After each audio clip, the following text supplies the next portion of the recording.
All right, we are at the final stop before we arrive to the 1992 Royal Rumble, where at the Rumble we are going to be crowning a new WWF World Champion because, of course, the championship is in fact still vacant. Now, on this episode, we'll be doing Superstars, a live event, and Wrestling Challenge. And then our next episode will be the Royal Rumble. And then we're going to be kind of planning out our potential direction heading to WrestleMania 8. Of course, there is a Saturday night's main event in February. And who knows, we could add other shows. I know we could technically add a March to WrestleMania, I believe. I'm not sure if I'm seeing the March to WrestleMania. We could likely add into the mix. Yeah, right here. March to WrestleMania. As you can see, it actually has the dates right there. So that probably means that there is a March to WrestleMania already. If we look at our schedule, it said March 29th, I believe. Yep, so right there, a week before. So we have to keep that into account as well for the March to WrestleMania. So we're probably going to have to treat Saturday night's main event and the March to WrestleMania as maybe bigger shows than we would previously. But that should be pretty fun. I'm most looking forward to actually having a world champion. I think that's when the booking will probably be a lot more enjoyable. You know, you're able to flesh out the cards more. The house shows will likely have a world title match, and you know, we're not just putting together kind of random, well, not random, but inconsistent main events, I guess you could say. You know, it's going to be a lot more stable. There isn't any other real news coming into the show. We already have, you know, all of our finances, stuff like that. Of course, Davey Boy pissed me off when I talked to him calmly about taking hard drugs. He said it was none of my business, and that certainly impacted my mood towards Bulldog. Now, will that impact our booking towards him? I mean, I'm not really one to retaliate, but maybe if it happens again, we won't probably be as kind. Now, what I did notice, and I don't think I've mentioned it before, is that there is a major contract expiring for WCW, and it is Lex Luger. He's 33 days away from having his contract expire on February 20th, 1992. I believe 30 days out is when we can, I guess, negotiate with him. As you can see here with like Tanaka and Kato, if I click on that, we can try to negotiate something with him. I'm not paying Kato $9,000 a month, and then Tanaka would want $20,000. That's just not going to happen. So we'll let those contracts, just as an example, we'll let those expire. Of course, we have a promise to Roddy Piper, or for Ted DiBiase to wrestle Roddy Piper. That's going to be happening at the end of this month. And then Snuka's contract is expiring, and he wants $50,000 a month, which is insane. I don't know if I have to go somewhere else. Yeah, I'll probably have to go to the roster page. He wants $50,000. I mean, what is he making now? Holy shit! He's making just over $20,000, and he wants $50,000 a month. That was never going to happen. Okay, I don't know. I don't think we have really much of any other developments. Here's our storylines we're currently going with. Cianetti and Sean, of course. Sean taking Frankie from Coco Beware, which has caused Coco to kind of spiral a little bit here. Sid and Hogan, they're friends right now, but they have both kind of mentioned that when it comes to the Rumble, the championship takes priority. Piper and Flair have just been consistently trading jabs on television, and then Roberts and Savage have continued their feud here into 92, with Roberts at one point now saying that if Elizabeth were to get involved, he wouldn't consider himself striking a woman, because at that point she is entering at her own volition, and he would treat it in the manner that he feels he needs to. All right, so let's get into superstars of wrestling. And of course, I should also note that on the previous episode, we had Jack Tunney announce that Andre the Giant will present the WWF World Championship to the winner of the Royal Rumble, whomever that shall be. So going into superstars, we're going to go to the Baltimore Arena in Maryland. The capacity is just over 12,000. It says our potential is 20 grand. Again, I don't like the idea of spending almost $200,000 on a venue for these kinds of shows. I could be shortchanging myself from the money aspect, but it just doesn't seem like a viable thing to do. All right, let's get into it. The show was going to start off with immediate action here. The $1 Million champion, Ted DiBiase, will defeat Superfly Jimmy Snuka. It's a non-title match. DiBiase is going to win with the $1 Million Dream. Snuka's going to submit. He's not going to pass out. This is even more of the direction we're going to go with Snuka now that I know that he wants 50 grand. That's kind of insane. WWF Intercontinental Champion Bret Hitman Hart is just going to do another promo here. Last minute words heading into the Royal Rumble, warning Martel to tighten up his boots because he's ready for a hard-fought bout to retain the Intercontinental Championship at the Rumble. Hacksaw Jim Duggan defeats Colonel Mustafa with a running clothesline. Just pretty simple here. Just give Duggan a TV win.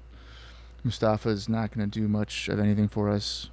This will not be a good match, but hopefully Duggan's entertainment value will kind of carry the segment. Ric Flair chats with Mean Gene, saying the Rumble is the biggest night of his life to prove to all the doubters that he's everything that he says he is, and that he is the man. He's the real world champion. He's not going to let a dress-wearing loser such as Roddy Piper to ruin his night. Flair sends a warning to all the bars in the Albany area to stay open late because the Nature Boy and company will be celebrating all night long. Woo! Now, I'm not sure if we're going to stay in the Albany area. We'll be in New York. But depending on the capacity and attendance, you get the idea. So maybe we should just generalize that to, and I guess, we'll just do it right now. We'll just say New York. That way we don't have to specify Albany and potentially just handcuff ourselves in there. All right, the tag team champions, Legion of Doom, are going to defeat the Executioners, which would be Barry Hardy and Dwayne Gill. Animal is going to pin Hardy following the Doomsday Device. 4 minutes. Pretty simple match there for LOD as they head to the Rumble against the Nasty Boys in a no DQ. And speaking of the Nasty Boys, we go to a promo where Jimmy Hart says he's pumped for the Rumble.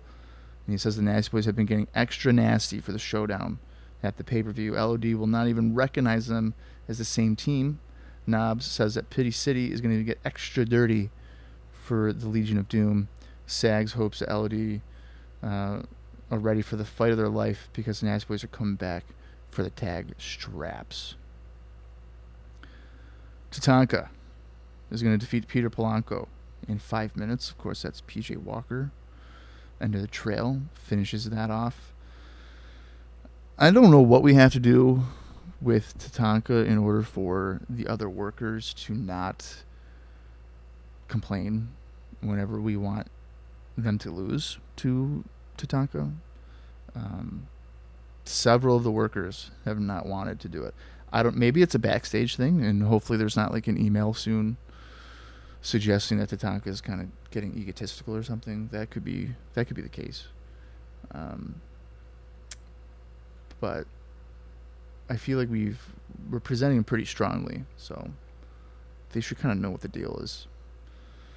The Mountie, who has been getting quite the reception lately on house shows, is going to defeat Scott Taylor following a pile driver in about 4 minutes. Again, we're going to keep an eye on Mountie because I would probably like to push him as we continue on in 1992. I think there's a bunch of potential there for him to be an entertaining heel, quite frankly. Not that he isn't already, but I guess maybe a heel that is more relevant and has more stakes on the show probably is the direction maybe we could go in. Undertaker promo, but it's mostly Paul Bearer talking, saying the Undertaker is looking forward to having 29 other casualties at the Royal Rumble. The only thing better than all the casualties is going to be winning the WWF World Championship. And of course, Undertaker simply just says his rest in peace line. We're going to continue the minimal talking for Undertaker.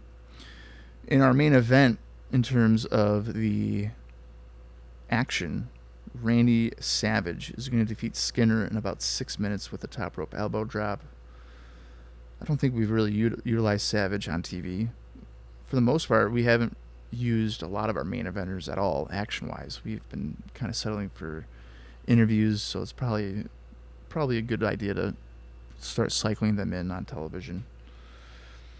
Our final segment is going to be Hulk Hogan. He's excited to see Andre at the Rumble, and he sets the visual of his longtime friend handing over the WWF World Championship to conclude their storied history. And he reminds us that it doesn't matter who is left. Even if it's his friend Sid, Hogan is going to lead Hulkamania back to the promised land. So, of course, the ending there, we're highlighting the history between Hogan and Andre. He's going to consider him a friend now. He'll, mentioning the conflict at WrestleMania 3, friend and foe and friend. Andre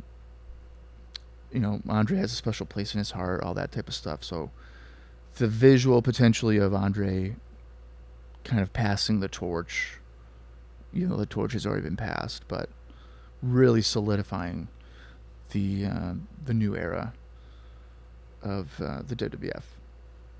So that is our Superstar show. 43 minutes, so it's pretty much on par for where we want to be. So let's see kind of how this show translates to our audience. Wow, that's a huge crowd reaction for Snuka and DiBiase. Only got a star, but again, our focus, as we had seen and how I had kind of always figured it, is we're more concerned about crowd reactions than work rate. Although I do want to make sure we're having good matches as well. DiBiase gets a good bump up here, 1.1. Europe gets a little bit, and then of course Snuka gets the exact opposite for a guy that wants $50,000 a month. So that's a huge opening match. That's actually quite surprising. All right, Bret Hart's promo gets 74. The model gets a decent bump there just for the association. And this went exactly as we expected, but again, pretty decent crowd reaction, 70 and a 64. That probably I would say that exceeded our expectations. Kuro Mustafa, muted reaction. The momentum isn't great for someone the level of popularity. I mean, we're not pushing him, so that's to be expected. And then, of course, it's only a 5-minute match, and he couldn't breathe. So that's probably why we're doing that, guys. Flair's promo gets 86, and then everybody benefits from this. Europe, especially, everybody gets a nice little bump up there. Half a star for the LOD. Barry Hardy might be a little disgruntled, but Animal gets a nice increase there. Hawk we made sure that animal kind of got the focus here because I think it's pretty obvious that Hawk has always been the more popular one.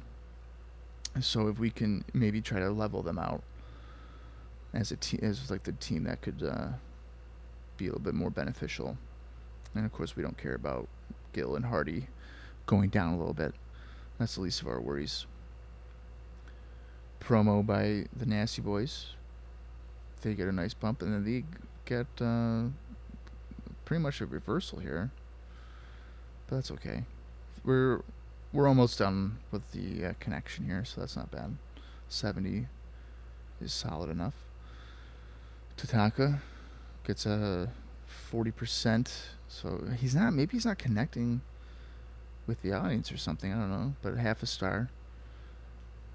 Well, he has to be connecting because it got up a little bit. So maybe it's just a matter of a slow build for Tatanka.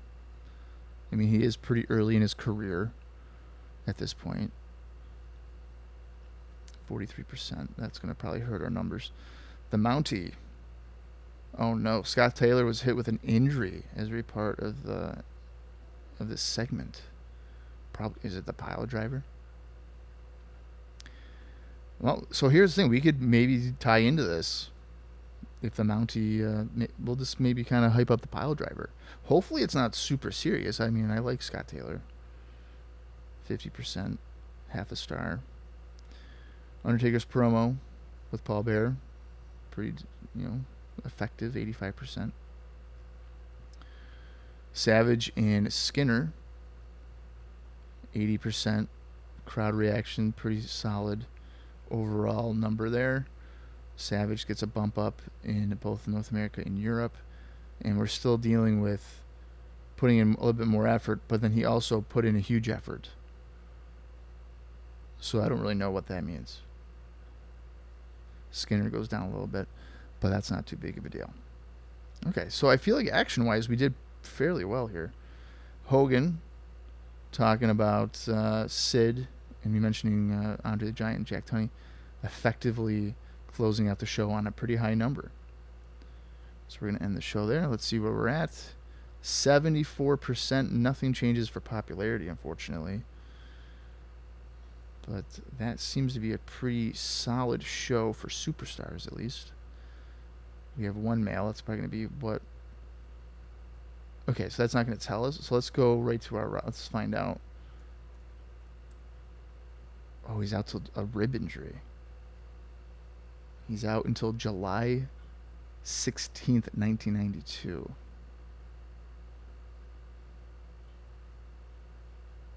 Oh, that sucks.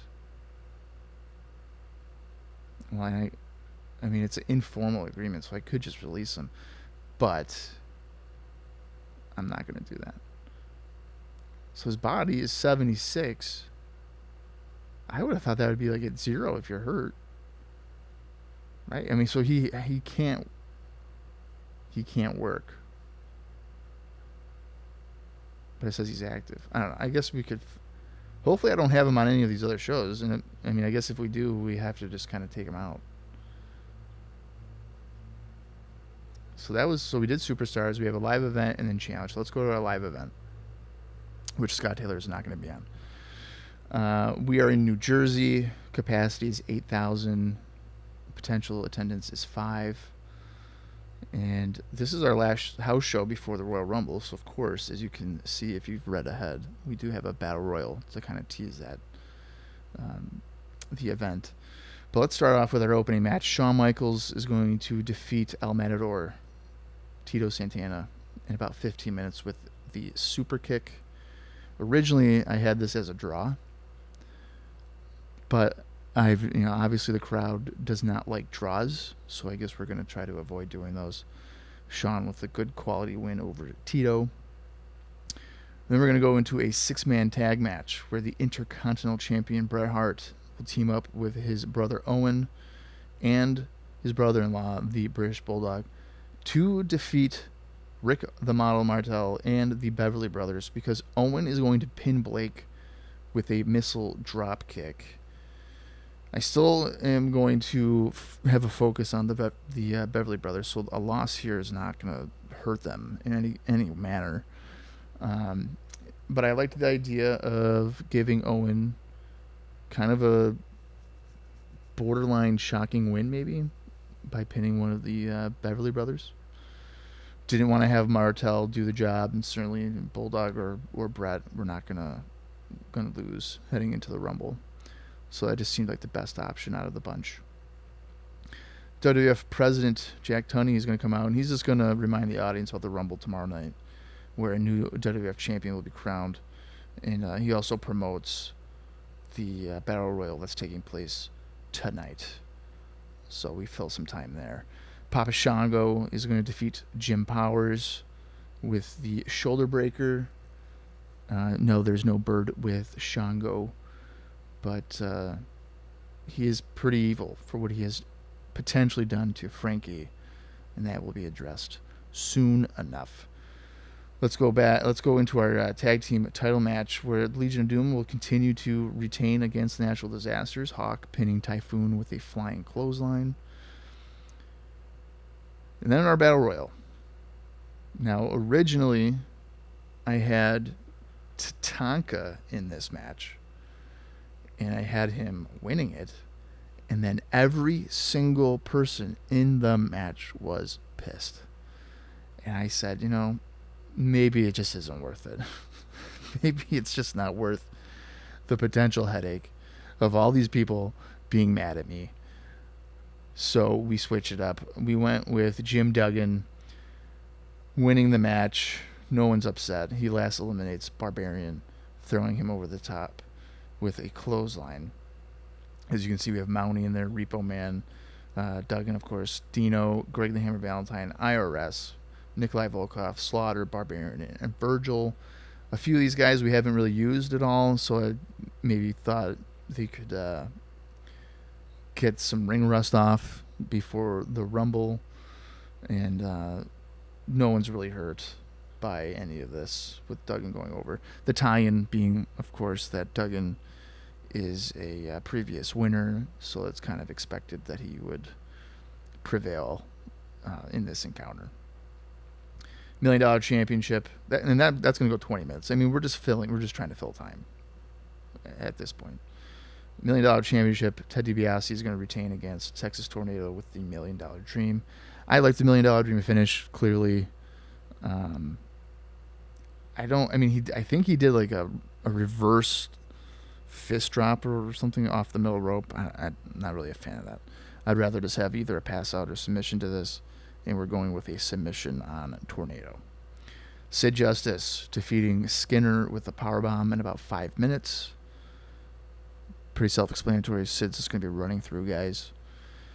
Huge main event. Hulk Hogan against The Undertaker. Hogan's going to pin Taker with the leg drop after about 12 minutes. So hopefully the fans will like that. Because before they did not, in the previous time we did this, the count out fell pretty flat. Which I've said, who likes to see a count out? So then, of course, I book one, and then they don't like it. So let's just not do that. All right, let's as best as we can, we're going to try to keep clean finishes. Take some risks maybe with non-finishes, but for the most part, we'll try to keep it that way. All right, let's go into the show. Let's see how this live audience reacts here in New Jersey. Hopefully we can get our full potential attendance, if not a little bit more. 2.5 stars for Sean and El Matador. Tito, of course, giving a huge effort. Went down a tad bit for his popularity, but that's not too big of a deal. So not a bad start. 2.5 gets the crowd warmed up a little bit. 6-man tag only gets a 1.5 stars, with the Beverly Brothers struggling to breathe. And then Owen doesn't get any change, so that's all right, but that's okay. Maybe a little disappointing on all that, but I think it's worth it for Owen to get the win. Jack Tunney gets 67%. I mean, let's face it, nobody really cares about Jack Tunney, so no harm there. Negative half star, of course, Papa Shango Not a great worker. Jim Power's probably doing the best he can. They were not hyped about this one. That's all right. Power's going down a tad bit. Legion of Doom and the Natural Disasters, 75%, half a star. And so it looks like nobody got hurt, which is now that Scott Taylor got hurt, I'm going to be concerned about injuries all the time. Crowd though was into it. Again, that's kind of what we're focusing on. Battle Royal, expected here, negative half star, 51%. Just really kind of filler. Crowd, they grew bored. Not a surprise, right? I mean, that's what we're setting up for. DiBiase in Texas Tornado, 1.5 stars. Crowd kind of got more lively for this one, coming out of the Battle Royal. Negative half star for Sid and Skinner. It's just a squash for Sid. So next segment, and then of course a dud, but the crowd was lively. They were loving it. 90%, 77 overall. So at least we finished off pretty strong. Our show in general was 58. That is the worst house show that we've had. Certainly the Battle Royal and Papa Shango did not help that. This is borderline intentional heading into the Royal Rumble for what we were like filling up there. So I'm not overly concerned by any of that. Let's go to our mail. Superstars on Sky Sports did 272,000 viewers. Syndication got 2.9 for Superstars. Okay. And then, well, we already know about this. Yeah, we already know. Okay, let's go to our event history. And one of these days, I'm going to learn how to just not forget where that is at. So our Superstars ratings, we started at a 3.4, then to a 3.3, and now a 3.2. So we are consistently going down throughout this whole month for Superstars. We got a little bit more. Well, that can't be right. Well, I thought our attendance, the capacity was 8,000 for that. And we got over 12? That can't be right.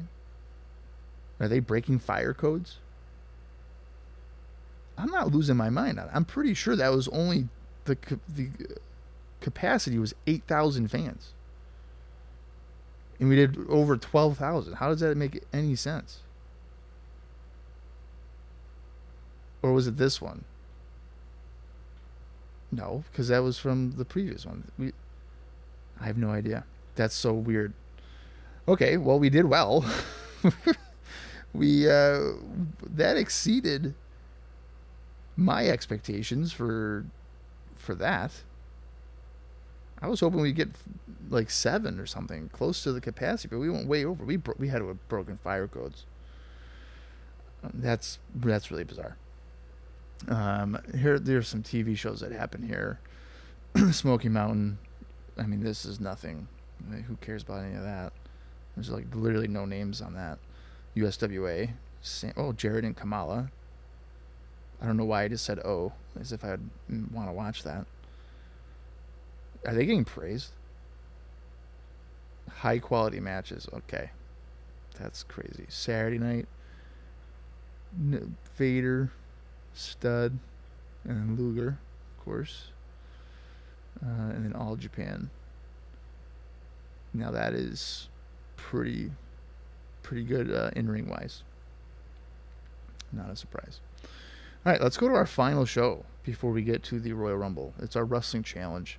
We're going to start off with Shawn Michaels defeating Reno Riggins in 5 minutes with a super kick. Pretty basic here, pretty by the books. Papa Shango is going to be interviewed by Mean Gene Okerlund. Shango is talking about Frankie, Coco Beware's best friend and parrot. Shango tells Gene that sacrifices in life must be made for the gods, and the gods told Shango that Frankie needed to be sacrificed. He then tells Gene that the fans at some point will find out what voodoo is all about, and for Coco to be aware. Always be aware. So trying to be all spooky, having the smoke going around as he's talking. That'd probably be more so of a that's not really backstage. That's more like a podium deal. We're not really doing backstage promos like that at this point. At least not on like basic television. On pay-per-views they would do backstage, but not like that. Big Boss Man is going to defeat Tanaka with the sidewalk slam finish.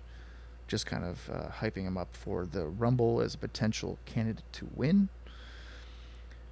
And then, as you'll see here, closing out, segment-wise, I mean, we could have done more quick promos, but those are pretty repetitive.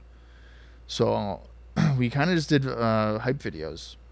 It fills time. It keeps our wages down instead of having to book these guys to do quick promos and pay them like $10,000 to do so. So this is a hype video just promoting the Bret Hart Rick Martel bout at the Royal Rumble. Let's go to the Beverly Brothers defeating AC Connor and Scott Taylor. Now, as we found out, and here he is, he's gone, because Scott Taylor is hurt.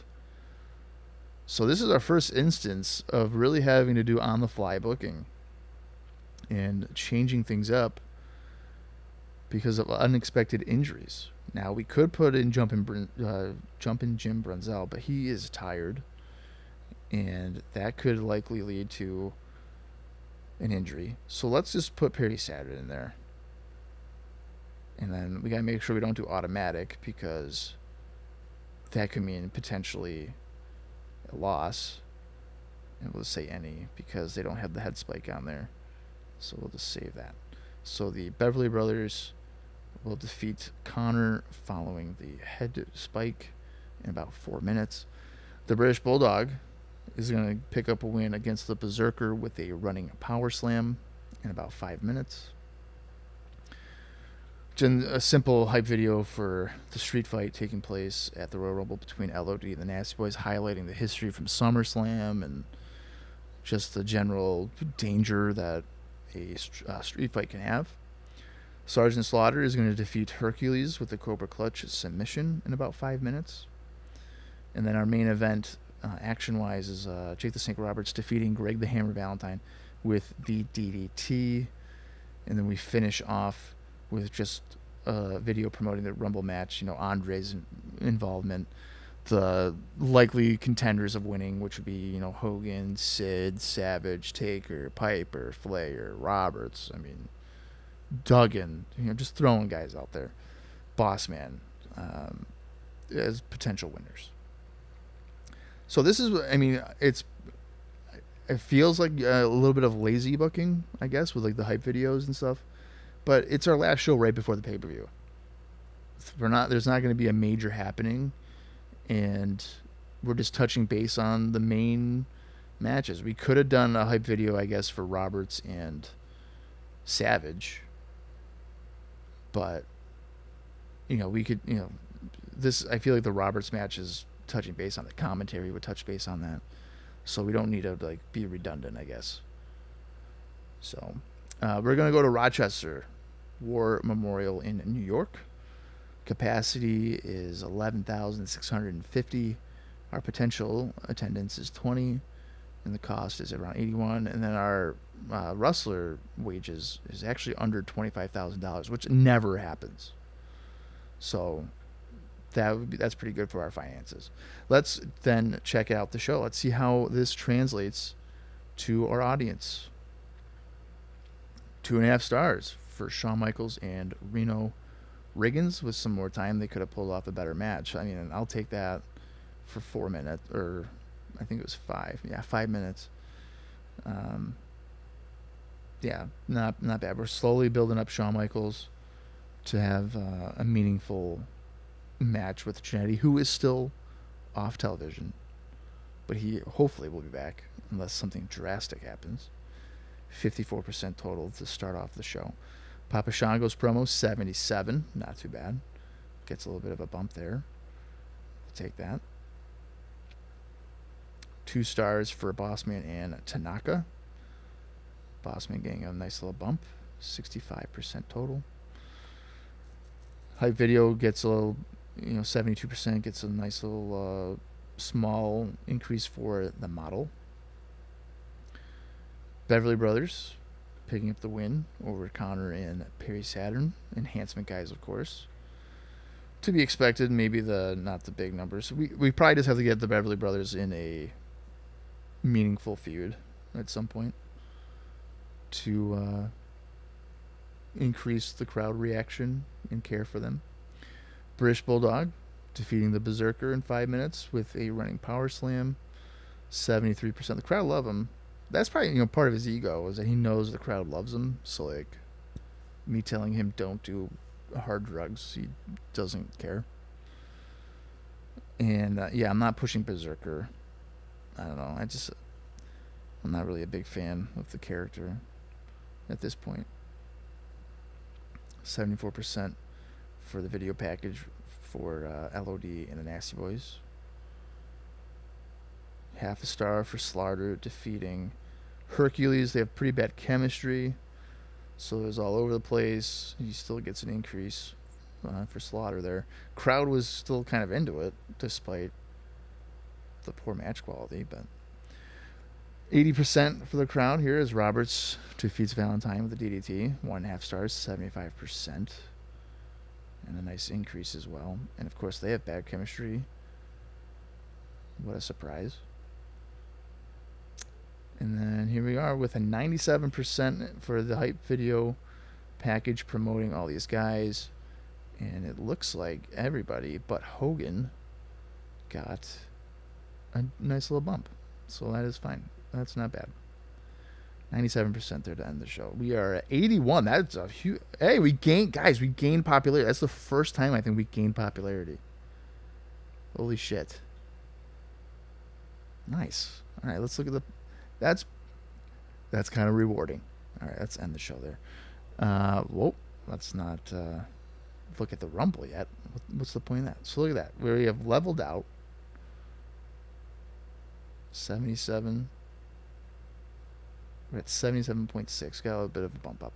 All right. Well, hopefully you guys don't pause on the Rumble there. That would kind of ruin the whole next episode now, wouldn't it? But that's our next episode. Is the Royal Rumble, where we will crown a champion. I am going to do a write down. I'm going to write down the entrance in the order of they appear, and then eliminations, and any kind of note that might be worthwhile for the match, because it obviously wouldn't tell you unless I type it up in the notes, I guess, in the actual segments, but I can just write down on a piece of paper as well. But yeah, as you can see here, Brian Christopher's contract for USWA expires. We can't negotiate because he has a written contract with a different company. So if you're wondering, we can't get him. Let's look at our finances. We're at just over 22 million for the month. And if we go to our event histories, we can look up and see how we did in comparison there. 0. Nobody went to... What? Nobody went to the War Memorial? That's got to be a glitch. That's insane. Nobody would go to that, Joe. That can't be right. That would be insane. Now I'm offended. Nobody would go to the show. That's there's no way. Yeah, I already put the show. I can't even go and look at it. I definitely I said Rochester. We went to Rochester, and then nobody went to the show. That's got to be an error. I'm hoping that's an error. That's incredible. Well, nobody went to Rochester to go to the Wrestling Challenge show. I don't know how I feel about that. That's kind of upsetting. Well, guys, hopefully people go to the Royal Rumble, whether that be in Albany or if we change it to somewhere else. That is not good. Our popularity increased a little bit, and then nobody went to Rochester, so that's kind of demoralizing. But all right, who is going to win the WWF World Championship at the 1992 Royal Rumble? There's only one way to find out, and that is to join me in the next installment of Rebooking the WWF in 1992.